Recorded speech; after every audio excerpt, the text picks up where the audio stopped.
Hello guys, నా పేరు Mahendra. Welcome to my channel. ఇప్పుడు కారణం మన ఛానల్ సబ్స్క్రైబ్ చేసుకోకపోతే ఇప్పుడే సబ్స్క్రైబ్ చేసుకోండి. పక్కన ఉన్న బెల్ ఐకాన్స్ ఆన్లో పెట్టుకోండి. నా ఫర్దర్ వీడియోస్ మిస్ అవ్వకుండా చూడొచ్చు. చాలా మంది చూస్తున్నారు కానీ సబ్స్క్రైబ్ చేసుకోవట్లేదు. So please try to subscribe, click the bell icon also.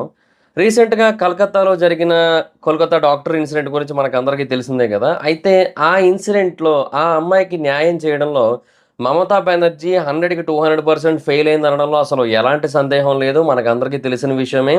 In fact అక్కడ చాలా ప్రశాంతంగా ప్రొటెస్టులు చేసుకుంటున్న ఆ విద్యార్థులు ఎవరైతే, అంటే కాలేజ్ స్టూడెంట్స్ ఎవరైతే ఉంటారో వాళ్ళందరి మీద, జూనియర్ డాక్టర్స్ మీద, స్టూడెంట్స్ మీద, వీళ్ళందరి మీద కూడా కొంతమంది రౌడీ మోకొచ్చి దాడి చేసి ఆ ప్రొటెస్ట్ మొత్తాన్ని కూడా నాశనం చేయడానికి ట్రై చేసి, ఆ తర్వాత లోపలికెళ్ళి అక్కడ ఆధారాలను కూడా ధ్వంసం చేయడానికి ట్రై చేసి ఇవన్నీ కూడా చేశారు కదా. అయితే ప్రతి ఒక్కరికి ఆల్మోస్ట్ అర్థమైపోయింది. ఇక్కడ మమతా బెనర్జీ మొత్తం అందరిని కూడా కాపాడుతోంది. వాళ్ళ వెనకున్నది మమతా బెనర్జీ అనే విషయం స్పష్టంగా అందరికీ క్లారిటీ అయితే వచ్చేసింది.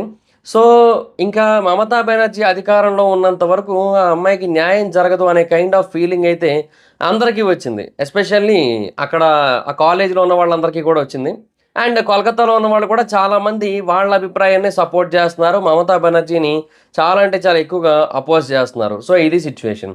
అయితే వాళ్ళందరూ కూడా 2 రోజుల క్రితం మమతా బెనర్జీ అధికారంలోంచి దిగిపోవాలి అంటూ ప్రొటెస్టులు చేయడం మొదలుపెట్టారు. సో, కలకత్తా మొత్తం చాలా ప్రాంతాలలో ర్యాలీస్ అయితే కండక్ట్ చేశారు. ఆమెకు వ్యతిరేకంగా నినాదాలు చేశారు. బట్ ఎక్కడా కూడా హింసాత్మకంగా అయితే ఏమీ జరగలేదు. మొత్తం అంతా కూడా ప్రశాంతంగానే వెళ్తూ వచ్చింది. మహా అయితే ఏముంది, ట్రాఫిక్ బ్లాక్ అయింది కొన్ని ఏరియాస్‌లో, అంతే. అంతకుమించి ఇంకేమీ జరగలేదు. ఇంకా అంతకుముందు పంజాబ్ ఫార్మర్స్, తర్వాత హర్యానా ఫార్మర్స్ ఢిల్లీ వచ్చారు చూడండి. ఇంకా ఆ టైంలోనే చాలా హింసాత్మకంగా జరిగింది.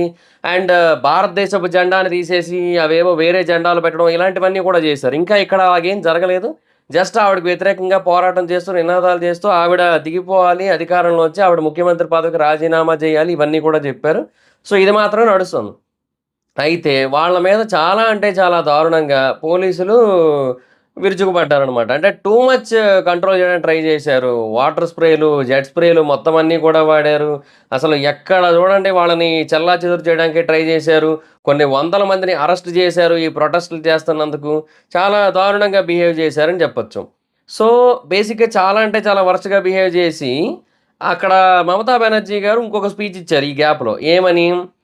బెంగాల్ ఇప్పుడు తగలబడుతున్నట్టే ఆవిడ దృష్టిలో. అంటే ఆఫ్‌కోర్స్ ప్రొటెస్ట్‌లయితే జరుగుతున్నాయి గానీ, ఆవిడ చెప్పినంతలాగా తగలబడిపోవడం, బర్న్ అయిపోవడం అలాగైతే ఏం లేదు.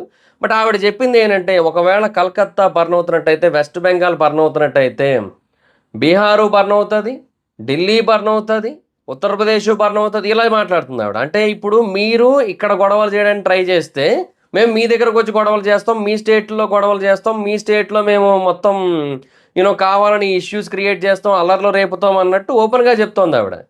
అంటే ఇప్పుడు బేసిక్‌గా ఈవిడంటే ఇప్పుడు టీఎంసీ వాళ్ళు అక్కడికెళ్లి చేయాల్సిన పని లేదు. ఇప్పుడు టీఎంసీ కార్యకర్తలు ఏం చేశారు, జస్ట్ ఆ ప్రొటెస్టుల దగ్గర మొత్తం అందరిని కూడా ధ్వంసం చేసి, అది గొడవ చేసి, ఆ ప్రొటెస్ట్‌ని సైడ్ చేయడానికి ట్రై చేసి, ఆధారాలు నాశనం చేయడానికి ట్రై చేశారు టీఎంసీ కార్యకర్తలు. బట్ అది ఓన్లీ బెంగాల్‌లోనే చేయగలిగారు వాళ్ళు. అంతకుమించి బయటికెళ్ళి ఏం చేయలేరు కదా. సో, ఈవిడ ధైర్యం ఏంటి, కాంగ్రెస్ పార్టీ ఉంది కదా. మిగతా ప్రాంతాల్లో కాంగ్రెస్ పార్టీ ఉంది. సో, వీళ్ళు కావాలనుకుంటే కాంగ్రెస్ పార్టీతో చెప్పి వాళ్ళ మనుషులందరిని కూడా పంపించి అక్కడ అల్లర్లు క్రియేట్ చేయడం, గొడవలు చేయడం, ఇలాంటివన్నీ కూడా చేస్తా అన్నట్టుగా ఈవిడ ఇండైరెక్ట్‌గా చెప్తోందావిడ. ఇంకా ఇక్కడ గొడవలు జరిగితే అక్కడ జరుగుతాయని ఓపెన్‌గా చెప్తోందావిడ. ఇంకేం చెప్తాం ఆవిడకి. ఇప్పుడు బేసిక్‌గా ఒకప్పుడు ఆ ఫార్మర్ లాస్ అనేవి పెట్టినప్పుడు యాక్చువల్‌గా మిగతా ప్రాంతాల వాళ్ళెవ్వరికీ కూడా ప్రాబ్లమ్ లేదు. ఓన్లీ పంజాబ్, హర్యానా ఫార్మర్స్‌కి మాత్రమే అది ప్రాబ్లమ్ అనిపించింది. సో, వాళ్ళే ప్రొటెస్టులు చేశారు ఆ టైంలో. సరే పోనీ వాళ్ళేదో ప్రొటెస్టులు చేస్తున్నారు. అది నార్మల్‌గా చేయకుండా భారతదేశపు జెండాను అవమానిస్తూ, ఇంకేవేవో చేస్తూ, తర్వాత కొన్ని దిక్కుమాలిన కోరికలున్నాయి వాళ్ళవి. వాళ్ళ కోరికలు వింటే బుర్రనోడు ఎవడు కూడా యాక్సెప్ట్ చేయడు. కానీ ధ్రువరాటి, ఈ మమతా బెనర్జీ, ఆ కేజ్రీవాల్, స్టాలిన్ ఇలాంటి వాళ్ళందరూ కూడా యాక్సెప్ట్ చేస్తుంటారు. సో, ఆ టైంలో వాళ్ళందరినీ కూడా బ్లాక్ చేస్తుంటే, ఇది డిక్టేటర్‌షిప్పు, ఇది డెమోక్రసీ కాదు. ఎన్ని వీడియోలు చేశాడు ధ్రువరాటి దీని మీద. ఆబ్వియస్‌లీ మనకందరికీ తెలిసింది. ఆ జర్మన్ షెపర్డ్. సో, అతనే కాదు, ఇంకా చాలామంది లిబరల్స్ ఎవరైతే ఉన్నారో వాళ్ళందరూ కూడా సేమ్ ఇంతే. చాలా యూ నో కంప్లీట్ యాంటీగా, కంప్లీట్ నెగెటివ్‌గా రియాక్ట్ అయ్యారు. మరి ఇది డిక్టేటర్‌షిప్ కాదా? ఇప్పుడు అది డిక్టేటర్‌షిప్ అయినప్పుడు ఇది డిక్టేటర్‌షిప్పే. ఇంకా దానికంటే ఇది చాలా బెటర్ ప్రొటెస్ట్ ఇది. చాలా సింపుల్ అండ్ పీస్‌ఫుల్ ప్రొటెస్ట్ ఇది. అది అలా గాదది. అది చాలా హింసాత్మకమైన ప్రొటెస్ట్. దాని వెనక చాలా ఎజెండాలున్నాయి. దీని వెనక అదేం లేదు. Just simple. మమతా బెనర్జీ ఒక ఆడపిల్లకి న్యాయం చేయలేకపోయింది. ఒక ముఖ్యమంత్రి అలాంటప్పుడు ఉండేందుకు వేస్టు. దిగిపో నువ్వు అధికారంలోంచి. ఇదే మాట. అంతకుమించి ఇంకేమీ లేదు. దీని వెనక ఎజెండా ఏం లేదు. ఓపెన్ స్టేట్‌మెంట్ ఇది. అందరూ చెప్పే మాటే ఇది. కానీ దీని మీద మాత్రం అంత దారుణంగా పోలీసుల చేత విరుచుకుపడేలా చేశారు. ఇంకోటేంటంటే, ఇప్పుడు ఆ రోజు రౌడీలు వచ్చి వాళ్ళందరి మీద దాడి చేస్తున్నప్పుడు అక్కడ దగ్గరగా 150 పోలీసులు మాత్రమే ఉన్నారు. వాళ్ళు కూడా ఏం కంట్రోల్ చేయలేదు. వీళ్ళు పీస్‌ఫుల్‌గా ప్రొటెస్ట్ చేసుకుంటే వీళ్ళని కంట్రోల్ చేయడానికి 7,000 మంది పోలీసుల్ని నియమించడం జరిగింది. అంటే ఈ 7,000 మంది పోలీసులు ముందెందుకు లేరు మరి? కాదు. ఈ ఏ ఇప్పుడు ఎవరైతే ప్రొటెస్టులు చేస్తున్నారో వాళ్ళని చెల్లాచెదురు చేసే కంటే, ఆ అమ్మాయికి న్యాయం చేస్తే అయిపోయేది గదా! ఎందుకలా చేయలేకపోతుంది మమతా బెనర్జీ నాకిప్పటికీ అర్థం గాదు. ఏందో ఆవిడ పేరులో మమత ఉంది గానీ, ఆవిడ మనసులో మాత్రం ఎక్కడ ఇంత పర్సెంట్ మమత కూడా లేదు మనుషుల మీద. అదైతే క్లియర్‌గా తెలిసిపోతుంది. ఎవరి మీద ఉందంటే మమత బంగ్లాదేశ్ నుంచి వస్తుంటారు చూడండి అక్రమంగా రోహింగ్యాస్ వాళ్ళ మీద ఉంటది ఆవిడకి మమత. ఆవిడ రోహింగ్యాస్ మమతా బెనర్జీ ఆవిడ. మామూలు వాళ్ళకేంటంటే మనకి బెనర్జీ అంతే. ఇంక అలాగే ఉంది ఆవిడ చూస్తుంటే ఇంక సిట్యుయేషన్. ఏం చెప్తాం ఇంకా? సో, ఈ సిట్యుయేషన్ చూస్తుంటే ఒకటే అనిపిస్తుంది. డెఫినిట్‌గా ఈసారి ఎలక్షన్స్‌లో ఆవిడ గెలిచే అవకాశాలు చాలా తక్కువున్నాయి. అంటే యాక్చువల్‌గా లాస్ట్ టైమ్ బీజేపీ బానే పుంజుకుంది వెస్ట్ బెంగాల్‌లో.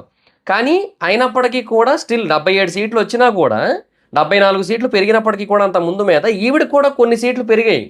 అంటే సింగిల్ డిజిట్‌లోనే పెరిగాయి. బట్ పెరిగాయి. సో, ఈవిడ మళ్ళీ అధికారంలోకి వచ్చేసింది. సో, 148 సీట్సో ఎన్నో 170లోనో వస్తే బెటర్. అంటే వస్తే అధికారంలోకి రావచ్చు వెస్ట్ బెంగాల్‌లో. సో, ఇప్పుడున్న సిట్యుయేషన్ బట్టి చూస్తే, ఈసారి ఆవిడ రాకపోవచ్చు. బీజేపీ అక్కడొచ్చే ఛాన్స్ ఉందనే ఫీలింగ్ చాలా గట్టిగా వస్తుంది. ఈ ఒక్క ఇన్సిడెంట్ ఆవిడ పొలిటికల్ కెరియర్‌ని కంప్లీట్‌గా మార్చేసే అవకాశాలైతే ఉన్నాయనిపిస్తుంది నాకైతే మాత్రం. So, let's see. ఇంక ఏదైనా ఆవిడ రియాక్ట్ అయ్యే విధానం అయితే అసలు కరెక్ట్ కాదు. న్యాయం చేయమంటే చేయదు గానీ, ఇలాంటి వాటిల మీద మాత్రం విరుచుకుపడుతుంటది. అది కాకుండా ఆవిడ మళ్ళీ ఇప్పుడు సీబీఐని అడుగుతుంది. ఇన్ని రోజులైంది కేసు టేకప్ చేసి మీరేం చేశారని. అంతకుముందు మీరేం చేయట్లేదనే కదా కేసు సీబీఐకి ఇచ్చింది. అప్పుడు మరి మీరేం చేశారు మరి? సీబీఐ ఏమీ చేయడానికి లేకుండా ఆధారాలన్నింటినీ కూడా మార్చి పడేసి, అసలు కేసుని కంప్లీట్‌గా పక్కదారి పట్టించేసి ఏదేదో చేస్తున్నారు కదా! ఇంక మరి అలాంటప్పుడు ఇంకా ఎక్కడ దొరుకుతది సీబీఐకైనా ఆధారం? ఎక్కడ వాళ్ళైనా కేసుని పూర్తిగా ఇన్వెస్టిగేట్ చేయగలుగుతారు? ఎక్కడ శిక్షించగలుగుతారు? ఇంకేం చేయలేం ఇంక. సో, అది సిట్యుయేషన్. సో, మీరేమనుకుంటారంటే 2026లో మళ్ళీ ఎలక్షన్స్ ఉన్నాయి వెస్ట్ బెంగాల్‌లో. సో, ఈ 2026 ఎలక్షన్స్‌లో ఆవిడ మళ్ళీ వస్తాది అని మీరు అనుకుంటున్నారా? రాకపోతే బావుందని అనుకుంటున్నాను నేను. బట్ ఈ ఇన్సిడెంట్ ఆవిడ మీద ఎంతవరకు ఇంపాక్ట్ చేయొచ్చు? మీ ఒపీనియన్ ఏంటో కింద కామెంట్ సెక్షన్‌లో తెలియజేయండి. So, that's it guys. Thanks for watching the video. Video కనుక మీకు నచ్చినట్టయితే లైక్ చేయండి. వీడియో షేర్ చేయండి. ఇప్పటివరకు మన ఛానెల్‌ని సబ్స్క్రైబ్ చేసుకోకపోతే ఇప్పుడే సబ్స్క్రైబ్ చేసుకోండి. పక్కన బెల్ ఐకాన్ ఆల్‌లో పెట్టుకోండి. నా ఫర్దర్ వీడియోస్ మిస్ అవ్వకుండా చూడొచ్చు. చాలా మంది చూస్తున్నారు కానీ సబ్స్క్రైబ్ చేసుకోవట్లే.